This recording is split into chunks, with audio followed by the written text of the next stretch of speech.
একটা কাতলা মাছ দিয়ে যদি একসাথে দুটো একেবারে আলাদা আর দারুণ স্বাদের রান্না বানানো যায় তাহলে কেমন হয়? তাহলে দেরি না করে চলুন শুরু করা যাক আজকের রান্নার গল্প।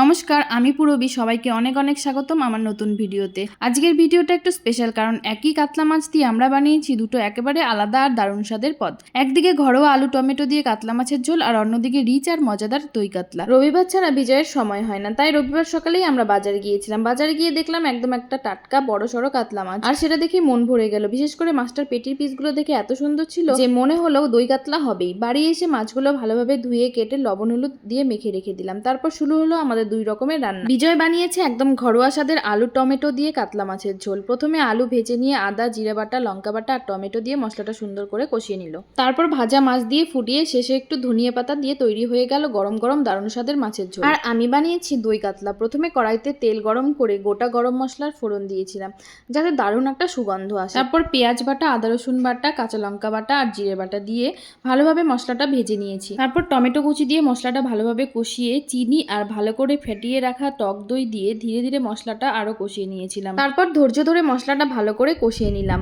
যতক্ষণ না তেল ছেড়ে দেয়। এরপর পরিমাণ মতো গরম জল দিয়ে ভেজে রাখা কাতলা মাছের টুকরোগুলো আস্তে করে দিয়ে দিলাম। এরপর কয়েক মিনিট রান্না হতে দিলাম যাতে মাছের মধ্যে সব মশলার স্বাদ সুন্দরভাবে ঢুকে যায়। সবশেষে চেরা কাঁচা লঙ্কা, সামান্য গরম মশলার গুঁড়ো আর 1 চামচ ঘি ছড়িয়ে দিলাম। আর শেষে কিছুটা ধনেপাতা কুচি দিয়ে দিলাম। ব্যাস তৈরি হয়ে গেল সুগন্ধে ভরপুর মোলায়েম আর দারুণ স্বাদের দই কাতলা। ভিডিওটা যদি ভালো লাগে তাহলে অবশ্যই কমেন্ট করে জানাবেন কোন রান্নাটা আপনাদের বেশি পছন্দ হয়েছে, ঘরোয়া কাতলা মাছের ঝোল নাকি দই কাতলা। আজকের মতো এখানেই শেষ করছি। সবাই ভালো থাকবেন, সুস্থ থাকবেন। আবার দেখা হবে নতুন কোনো ভিডিওতে। বাই।